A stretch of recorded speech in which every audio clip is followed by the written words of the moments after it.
عمر بن العاص حضور کے صحابی یہاں فرماتے ہیں میں ایک دن گزرا تو دیکھا کہ حضرت بلال رضی اللہ تعالیٰ عنہ کو انہوں نے تکتے ہوئے مکہ شریف کے جو کنکر ہے نا ان پر لٹایا ہوا تھا، اور حضرت عمر بن العاص فرماتے ہیں کہ اتنی شدت کے ساتھ وہ پتھر گرم تھے کہ اگر ان پتھروں پر کوئی گوشت کا ٹکڑا رکھ دیا جائے تو چند ہی لمحوں میں وہ گوشت پک کر تیار ہو جائے۔ ان تکتے ہوئے پتھروں پر انہوں نے بلال کو لٹایا ہوا تھا،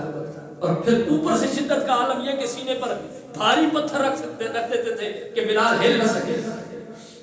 لیکن حضرت بلال رضی اللہ تعالیٰ عنہ کے ذرا برابر بھی پائے استقامت میں آپ کے تکتے ہوئے کوئلوں پر لٹا دیا جاتا، آپ کے جسم کی چربی پگھل کر کوئلے بن جاتے تھے، لیکن ان کا ظلم و ستم نہیں ختم ہوتا تھا۔ حضرت بلال رضی اللہ تعالیٰ عنہ کی کوڑے کھا کھا کر آپ کی کمر جھک گئی تھی، لمبا قد تھا، کمر جھک گئی تھی، اتنا انہوں نے مارا تھا، لیکن بلال کے پائے استقامت میں کمی نہیں آئی۔ اور یار یہ بات تو دنیا کو سمجھ جانی چاہیے کہ وہ تو بلال تھے، اس نے چہرے وقت ہاتھ دیکھ کر کلمہ پڑا تھا، آج 14 صدیوں بعد فاطمہ سے رضوی ظلم کی ہر حد کو برداشت کر کے بھی مصطفیٰ کے دین پر اس نے سودا نہیں کیا تو بلال کیسے کر سکتا تھا؟ اگر آج 14 صدیوں بعد حضور کے دین کے خادم اگر اتنے پاورفل ہیں، اتنے طاقتور ہیں، تو وہ تو پھر بلال تھا، اور اس نے چہرے وقت ہاتھ دیکھ کے کلمہ پڑا تھا، کمر جھک گئی، لیکن بلال کے پائے استقامت میں لفظ ذرا برابر بھی نہیں آئی۔ حضرت حسان بن ثابت فرماتے ہیں، کہتے ہیں میں اس وقت ابھی مسلمان نہیں ہوا تھا،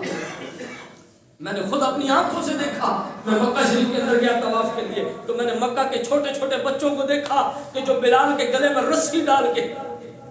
پورے مکے کی گلیوں میں بلال کو گھسیٹ رہے ہوتے تھے، اور یہ منظر میں نے آنکھوں سے دیکھا۔ گویا حضرت بلال رب کی رضا میں راضی تھے، مولا اگر تو اس میں راضی ہے نا کہ بلال کو تپتے ہوئے پتھروں پر لٹایا جائے تو بلال لیٹنے کے لیے تیار ہے، اگر تیری رضا اس میں ہے کہ بلال تپتے ہوئے کوئلوں پر لیٹ جائے تو بلال لیٹ جائے گا، مولا تجھ سے شکوہ نہیں کرے گا۔ یہ نہیں کہا جی میں مسلمان ہوں جس دن سے یہ حال ہو گیا، میں نے نہ حضور سے کوئی شکایت کی نہ شکوہ کیا۔ حضرت حسان فرماتے ہیں اور ان بچوں کو میں نے دیکھا کہ چھوٹے چھوٹے بچے گلے میں رسی ڈال کے حضرت بلال کو گلیوں کے اندر گھسیٹ رہے ہیں۔ یہ منظر حضرت حسان فرماتے ہیں میں نے اپنی آنکھوں سے دیکھا، اور حضرت ابوبکر صدیق فرماتے ہیں کھلے میدان میں لکڑی کے ساتھ حضرت بلال کو باندھ دیتے ہیں۔ اور ایک دن جب حضرت ابوبکر نے دیکھا نا تو امیہ بن خلف کو کہنے لگے اس پر اتنا ظلم کیوں کرتا ہے، یہ غریب ہے اس لیے، اس کا کوئی مالی وارث کوئی نہیں ہے اس لیے اتنا ظلم کرتا ہے۔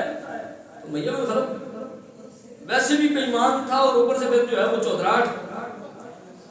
یہ تو پھر کسی کو ویسے بھی نہیں سر جھکنے دیتی، کہنے لگا اگر اتنی اس کی تکلیف ہے نا تو اس کو خرید رہے، قربان جائیے وہ جن کا مال نبی کے دین کے لیے کام آیا۔ حضرت ابوبکر صدیق نے فرمایا کتنے کی بات کرتا ہے، بلال کتنے میں دینا ہے، اور بلال کتنے میں دے گا؟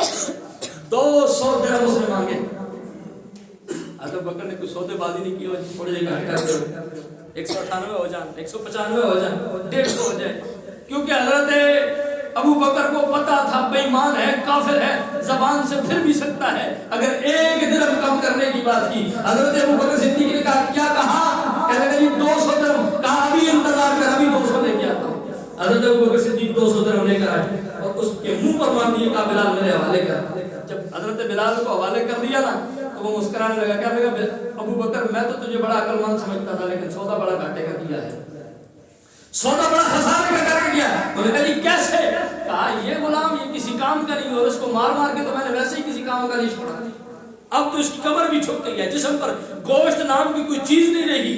یہ چل بھی نہیں سکتا، لیکن تو نے اس کو 2 درہم میں خرید لیا۔ ایسے کئی غلام آ سکتے ہیں، طاقتور بھی ہو، کام کرنے والے بھی ہو، حسین و جمیل بھی ہو۔ فرمایا ہمیں دنیا کے حسن و جمال سے کوئی غرض نہیں، جس طرح بلال ہم جانتے ہیں نا بلال کو، تو سودا ہم نے خسارے کے ساتھ کیا، تو نے بلال کو بڑا سستا بیچ دیا۔